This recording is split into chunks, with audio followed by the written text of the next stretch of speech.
Dear people watching and listening, kindly like and share this video and subscribe to my YouTube channel. Arabs and Israel, Conflict or Conciliation by Ahmed Deedat. Start of Chapter 4. The Qur'an and the Jew. A call from the young Jews. It was soon after the so-called Six-Day War of the Jews in 1967 that I found myself on a lecture tour of the Cape Province in South Africa. The Jewish students of the University of Cape Town must have seen our advertisements about our lecture on comparative religion, discussing subjects like what the Bible says about Muhammad, the natural successor to Christ, was Christ crucified, etc. They were enthusiastic to contact the organizers of these meetings to invite me to lecture to them in their Rondebosch hall, which they had purchased from a Christian group. Perhaps they were intrigued to know how we felt after the debacle in the desert. Larry Collins and Dominique Lapierre in their book, O Jerusalem, gave a true picture of the Arab armies on page 73. Ben-Gurion persisted. He never made the mistake of underestimating his foes. Nothing could menace his people more than a concerted attack on them by 5 Arab armies.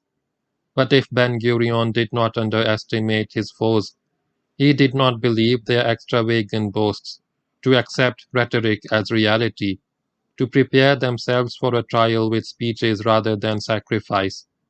Their threat of war presented to his people a terrible menace, but it also presented them a great opportunity. And Michael Bar Zohar in his The Armed Prophet, a biography of Ben-Gurion, puts these words in the mouth of the Israeli Prime Minister. Let's be frank, it wasn't because we were able to perform miracles that we won, but because the Arab armies are rotten. Page 173. I condescend to speak to the young Jews, boys and girls, mostly university students. The topic chosen was the Qur'an and the Jew. After a very hearty and enthusiastic introduction by the young chairman, I stood up to speak, beginning with the following verse from the Holy Qur'an, spoken in Arabic without giving its corresponding meaning. قال رب اشرح لي صدري ويسر لي أمري واحلل عقدة من لساني يفقه قولي. Holy Quran, chapter 20, verses 25 to 28. A hypnotic effect. Whilst chanting the above, I perceived expressions of puzzlement on the young faces. They had all expected me to speak to them in English, but this was something different. So I said, Mr. Chairman and my dear children, the verse you have just heard from my lips is a prayer of the Holy Prophet Moses. May the peace and blessings of God be upon him. When the Lord God commanded him, Moses, to go to Pharaoh and ask him to let my people go, to release the children of Israel from the Egyptian bondage and slavery, I was not trying to hypnotize you nor mesmerize you with my incantation. Moses was a fugitive from justice because he killed an Egyptian. Exodus chapter 2, verse 12. He used to stammer. Now he is commanded to confront the most powerful and tyrannical monarch of his time. In fear and trepidation he cries to God for help. قَالَ رَبِّ اشْرَحْ لِي صَدْرِي. Moses said, O my Lord, expand for me my breast, وَيَسِّرْ لِي أَمْرِي, and make my task easy for me. وَاحْلُلْ عُقْدَةً مِّن لِسَانِي, and remove the impediment from my speech. يَفْقَهُ قَوْلِي, so that they may understand what I say. Holy Quran, chapter 20, verses 25 to 28. Expand for me my breast. Give me courage. Make me bold. The breast is reputed to be the seat of knowledge and affections. The gift of the highest spiritual insight is what he is praying for first. There are also 3 other things he is asking for. 1. God's help in his task, which at first appears very formidable to him. 2. the gift of eloquence, and the removal of the impediment from his speech, and 3. The counsel and constant attendance with him of his brother Aaron, whom he loved and trusted, for he would otherwise be alone among the Egyptians. Addressing the young Jews, I said, I have more need for such a prayer than the holy prophet Moses. My tongue is not my impediment, but in communication, language and psychological barriers are real problems. A. English is not my mother tongue. It is a foreign language to me. Gujarati is my mother tongue, the language of the Bombay province in India. B. Psychologically, the speaker and the audience are at cross purposes. The topic is an emotional one and highly charged. In the study of psychology, we learn that we can make a person to stop, look, and listen, but we cannot make them to accept our message or understand our meaning. Jewish prophets are Muslim prophets. As a young man, I did not know that Moses was a prophet of the Jews. To me, as well as to almost every Muslim child, Moses was our prophet. If I was asked in the vernacular as to who Hazrat Musa alayhi salam was, I would have answered, he is my prophet. And who is Hazrat Dawood alayhi salam? My answer would be the same, he is my prophet. And who is Hazrat Sulaiman alayhi salam? I would repeat, he is my prophet. In our language, Musa is Moses, Dawood is David, Sulaiman is Solomon, Ishaq is Isaac, Yaqub is Jacob, and so on. When using the foregoing names in the context of being the prophets of God, the Muslims will never utter these holy names without the prefix Hazrat, meaning respected, revered, or without adding to the names alayhi salam, meaning peace be upon him.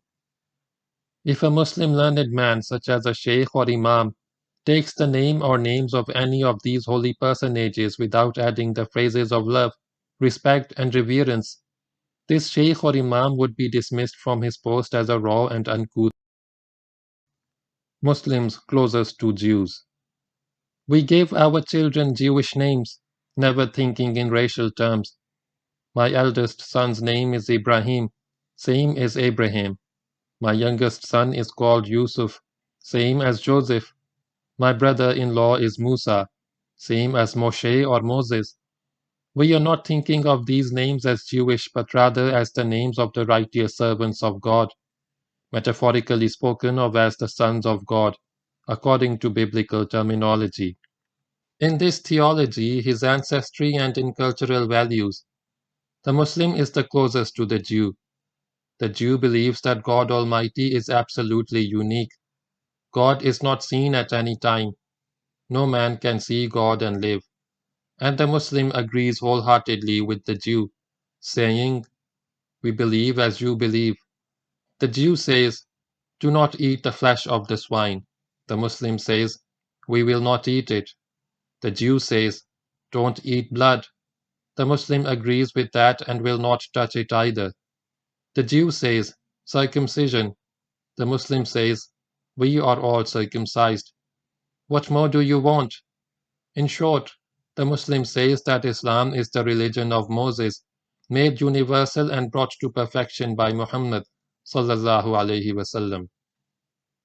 The irony is that, though the Muslim honors, respects and reveres all the Jewish prophets as his own prophets, the Jews will not accept one of ours. We accept all the biblical Jewish heroes as our own heroes. With their modern heroes, the Begins, Shamirs, and Sharons and Dianes, we are at war. They are the ones who have usurped Palestine, our land. Close as cousins. Robert J. Donovan, on page 17 of his book, Israel's Fight for Survival, has the following to say. In a report of the Institute for the Middle East, published in 1959, it was noted that there was a time when there was no such thing as an Arab-Jewish problem, when relationships between the two peoples were as normal as those between cousins. And amazing as it may sound, Professor Goitein, the chairman of the School of Oriental Studies at the Hebrew University in Jerusalem, on page 21 of his book, Jews and Arabs, repeats the above sentiment almost word for word. There is much more to the popular belief that Jews and Arabs are close relatives, cousins, because they were descended from the brothers Isaac and Ishmael, the sons of Abraham. I was pleading with the Jewish students of the University of Cape Town in their Rondebosch stronghold, flushed with pride soon after the 1967 war. Why has such close blood relationship between Arab and Jew, unfortunately, now turned to gruesome, bitter, and bloody enmity? Gun not the answer. Is the gun, that is the military force, to be the only arbitrator between blood cousins? Hearken to the sane advice of the great Jew, Jesus alayhi salam, the son of Mary, the Prince of Peace, wrongly worshipped as God incarnated by over 1 billion of his followers today. Reproaching his band of sword-wielding disciples, he said, "Put down your sword, for all they that take up the sword will perish by the sword." Holy Bible, Matthew, chapter 26, verse 52. Remember Hitler and his goose-stepping minions. Remember Mussolini and his fascist hordes, and Mikado's Japan of Pearl Harbor fame? You've heard of them all. Where are they now? Vanished into oblivion. And have you Jews forgotten your own history? The bondages, the dispersions, the gas chambers. History has an uncanny habit of repeating itself. Don't be deceived by your Pyrrhic victories. You knocked out my brothers in 1948, and again in 1956, and yet again in 1967, which you call the Six-Day War, and the 1982, the final solution, in the Lebanon, and now the Intifada. Small beginnings, perhaps, but grave enough to take note of. Only one victory needed. In 1967, addressing my elite Jewish cousins and nephews, I said, "You have knocked out my brethren thrice already. You can knock them out 30 times, but you won't solve your Jewish problem. My Arab brothers can afford to lose 100 battles. There are over 100 million around you. They can afford to keep on coming back again and again. You Jews cannot afford to lose a single battle. That, only one defeat will be the end of you. Your final call, your end time. Why wait for that? What will happen to US?" asks David Ben-Gurion on page 173 in The Armed Prophet by Michael Bar Zohar, if an Arab Mustafa Kemal makes an appearance one of these days. The fallacy of 5 Arab armies poised menacingly on the borders of a nation unused to arms for 2,000 years is exploded by a Jewish historian. This elementary concession to recruit a Jewish army was not granted by the British mandatory power in Palestine, for fear of arousing Arab resentment. Nevertheless, Jews fought in exceptionally great numbers in the Allied ranks. It was the only war in modern history in which Jews were to be found only on one side, the total number of those under arms rising ultimately to well over 1 million. History of the Jews, by Cecil Roth, page 406. In their so-called War of Independence, the Jews had outstripped their Arab cousins in manpower, money, and munition. We were really set up. We were caught napping. The Jew had unlimited resources of veteran Jewish soldiers from the Allied armies, in which they had played an active part. Jews from the armies of the USA and Canada, from South Africa and Australia, from the British and the Free French, and the Free Poles and the rest. Arab Petro-Dollars? Unlimited money? What money? Yes, the Arab Petro-Dollars. Another big bluff. The total oil revenue of Saudi Arabia, the biggest producer of oil in the Middle East, was 14 million a year in 1948. Their oil was sucked away at the extortionate price of 8 cents a barrel. Compare this money with what Mrs. Golda Meirson, who later changed her name to Golda Meir, collected from the American Jewry in 1 month. After the declaration of independence of Israel on May 14, 1948, the then Prime Minister of Israel, David Ben-Gurion, proposed to go to the USA to collect funds. Golda persuaded Ben-Gurion that he was more needed at home, and she believed that as a lady appearing in distress would do a better job eliciting financial help from the Americans. She returned within 1 month with $51 million. This amount sounds like a mere pittance today, but this was more than 3 years' oil revenue of Saudi Arabia, the largest producer of oil in the Middle East. The poor Arabs were outmoneyed, outmanned, and outgunned in 1948. 1956. The Next Showdown. True to American film tradition, the Three Musketeers, Britain, France, and Israel, in a well-coordinated collusion launched their Operation Musketeer, and within a few days, October to November 1956, our Jewish cousins knocked out Egypt, the largest and the most powerful of the Arab states. Moshe Dayan, the commander-in-chief of the Israeli army who planned and executed the Sinai campaign of 1956, tells it all in his biography by Ch4 about his master plan. On page 267, Dayan discloses a map of the planned Israeli advances, and was so tickled by his achievement that he posts that if it became necessary to have another go at the Arabs, he would point by point repeat the maneuvers, and true to his promise, he cut the Egyptian army to shreds in 1967, textbook style. Dayan knew too well that no Arab would ever read his biography or any other book about the Jews by the Jews to learn what their Semitic cousins were planning for them. Muslims will not learn.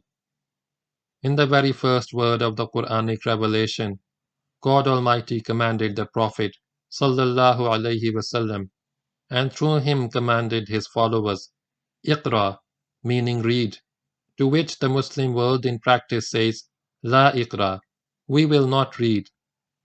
Will we ever benefit from the open secrets revealed by the Jews in their own literature? It does not look as if we are ready to learn. What is the reason that we are discomfited by the Jews time after time? The answer is simply superior planning and weaponry. In short, technology. And technology is not a closed shop. I told the Jewish boys and girls at the Ronde Bosch meeting after the Six-Day War in 1967. 7 years later, Martin Zucker, reporting from Tel Aviv, repeated my words almost word for word. The average Arab soldier, according to the Israelis, continues to be an individual coming from a peasant background with about 6 years of schooling. The average Israeli soldier conscript, in comparison, has 8 to 12 years of schooling, part of it technical. The Israelis rate their enemies, the Arabs, as better physical specimens than themselves. The Daily News, May 29, 1974. I persuaded the students that the gun was not the answer to the Jewish-Arab conflict. One day the Arabs may also have as many and better guns than the Jews. One day mighty America, Israel's chief patron, financier, supporter, protector and instigator, will let you down in the same way they did to the Vietnamese. One should know that loyalties of the big powers are never permanent. They are fickle towards other states as well as towards their own leaders. When the crunch comes, the same populace would be prepared to burn and hang their leaders of yesterday. Don't wait for such an eventuality. Come to terms with your Arab cousins now. Rivalry between brothers has played an obsessive role for too long in your history. The Jewish Bible abounds with such conflicts, beginning with the first book of the Bible, Genesis. Cain and Abel, Isaac and Ishmael, Jacob and Esau, Solomon and Adonijah, and now Arabs and Israel. Difference of labels. What is the great divide between the Muslims and the Jews? I asked the Jewish university students. It is not race, it is not culture, it is not religion, as far as the fundamentals of faith are concerned. It is simply a question of label. The Israeli says that he is a Jew, religiously a believer in Judaism, and the Arab says he is a Muslim, a believer in the religion of Islam. By God, the solution to the Zionist-Arab conflict is simply a change of label. You, the Jew, have created a high fever in the body politics of the Arab world. You have acted as a catalyst. Without you, the Arab world might have slumbered along for another millennium. Listen to this erudite Jewish historian. Today, the Arab world is arising from its slumber, thanks to you. If the Arabs can use the Jews to hoist themselves out of the abyss into which history hurled them, they can be blamed no more than other nations, which are playing similar power politics. It is up to Jewish leaders, in their own national self-interest, to convince Arab leaders that the Arab world can achieve its legitimate aims. With the friendship of the Jews as in days past, astute statesmen can relax the present Israeli-Arab tensions because they are not caused by deep-rooted racial and religious antagonisms, but by temporary political expediencies. History has shown that Jew and Arab can live together without strife and with mutual profit. Max van Dimont, in Jews, God and History, page 205. One religion. With such deep racial and religious affinity, it is a shame that the Semitic brothers, Arabs and Jews, are so terribly estranged. Islam alone can bridge the gulf and bring peace and prosperity to a torrid area. Strangely enough, salam in Arabic and shalom in Hebrew both mean the same thing, peace, for which everyone is crying. Between Islam and Judaism there are no insurmountable barriers. Islam is Judaism made universal. Let us hear what the chairman of the School of Oriental Studies at the Hebrew University in Jerusalem has to say on this point. In a recent French-Algerian publication, Islam has been characterized as Judaism with universalistic tendencies. There is some truth in this definition. Professor S. D. Goitein, in his book Jews and Arabs, page 35. The Arab world needs the Jews as much as the Jews need the Arabs. Israel is a new heart in the body of the Arab world, but the body does not recognize the heart, because the cellular construction of the heart is different from the cellular construction of the body. That of the heart is Jew, Jew, Jew, and that of the body, Muslim, Muslim, Muslim. The transplanting of the heart, that is Israel, has been rejected by the Arab body. A great Jewish or Arab Bernard is required to find a medicine to stop this rejection. Our own Chris Bernard, in the South African context, who performed a number of successful heart transplants in this very city, Cape Town, had to contend with the biggest of his problems in his pioneering surgery, that of rejection. The body does not know that without the new heart, it itself will die.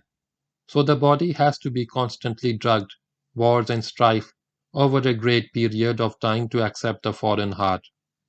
The cellular construction of the heart is in conflict with the cellular construction of the body. Jew, Jew, Jew versus Muslim, Muslim, Muslim. Change the label and the problem is solved, inshallah, if God willing. Qur'anic Courtesies for Jews. Listen to God Almighty, how He pleads with Jews in His last and final revelation to mankind. Ya Bani Israel, O children of Israel, Azkuru ni'mati allati an'amtu alaykum. Call to mind the special favor which I bestowed upon you. Wa awfu bi'ahdi ufi bi'ahdikum. and fulfill your covenant with me as I fulfill my covenant with you. وَإِيَّايَ فَارْهَبُونِ, and fear none but me. Holy Qur'an, chapter 2, verse 40. This explains the 1,000 years of good relationship which existed between the Muslims and the Jews. How respectfully you are being addressed, not as you Jews, you vagabonds, you rebellious people. In Deuteronomy, chapter 9, verse 7, you stiff-necked people. In Exodus, chapter 33, verse 5, you wicked and adulterous generation. In Matthew, chapter 16, verse 4, you brood of snakes. In Luke, chapter 3, verse 7, these are the outpourings of your own Jewish prophets in your own holy scriptures, not of anti-Semites. What a contrast we find in the Holy Book of Islam. It addresses you as you would love to be addressed, O children of Israel, and again in the verses that follow. Ya Bani Israel azkuru, O children of Israel, call to mind Ni'mati allati an'amtu alaykum, the special favor which I bestowed upon you.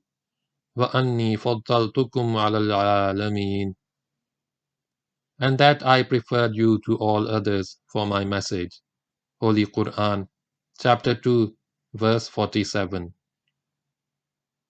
The appeal here is, as well as in other verses, is made to the Jews subjectively, in terms of their own tradition. You Jews claim to be a favored nation. Have you forgotten God's favors on you? You claim a special covenant with God. He has fulfilled his part of the covenant by bringing you out of the land of bondage a second time. How have you fulfilled your part of the bargain?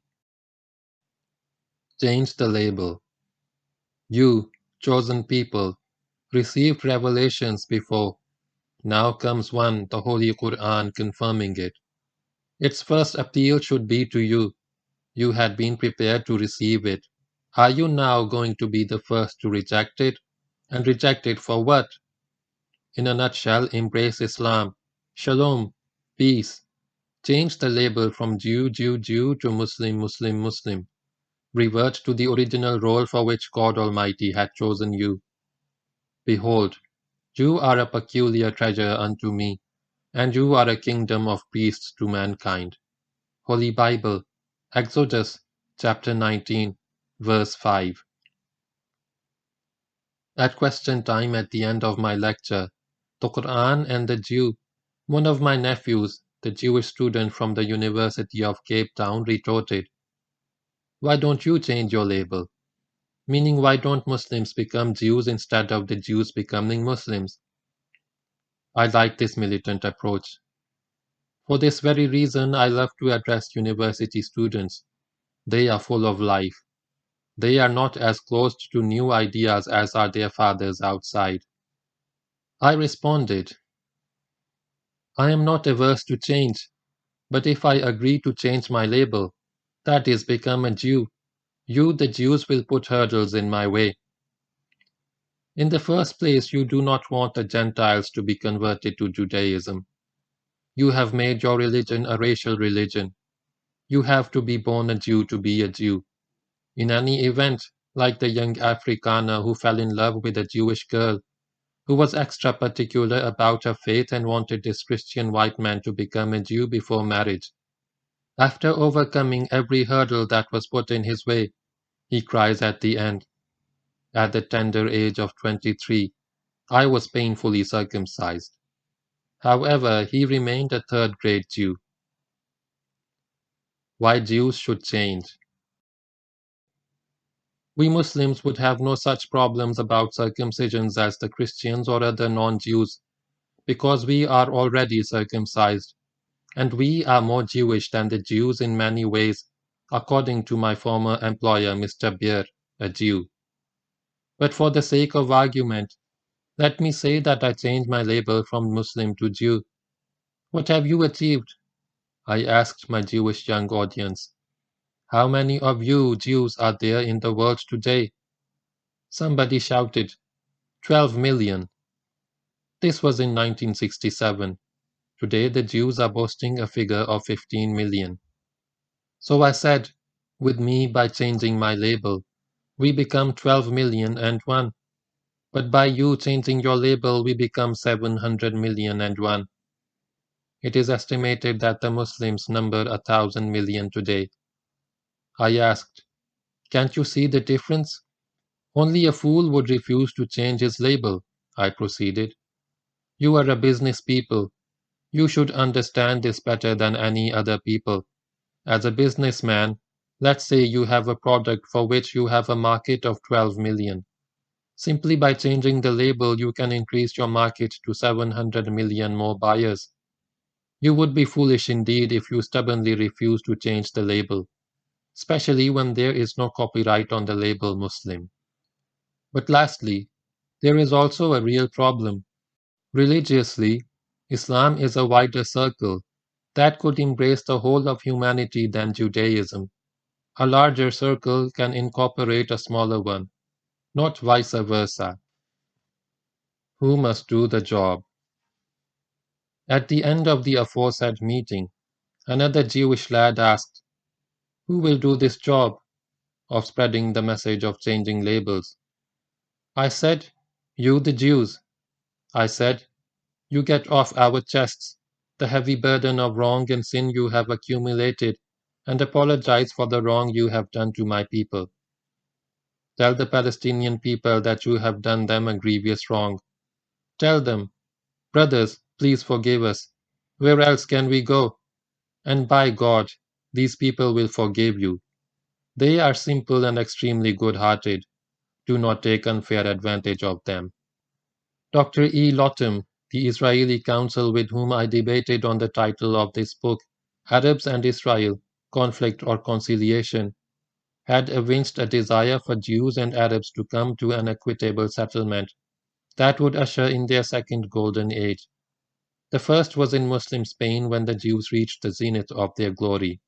The Jewish historians of the 19th century, as in the case of Graetz, the author of a classic 10-volume history of the Jews, who were deeply embittered by the contrast between enlightened ideas of that century and the denial of civic rights to the Jews in many European countries, pointed out most emphatically that the legal and actual position of the Jews during the Middle Ages was much better in Muslim Arab countries than in Christian Europe, and the golden age of Judaism in Muslim Spain has become a phrase which has found its way even to the most popular accounts of Jewish history. As de Goitein, in his Jews and Arabs, page 7.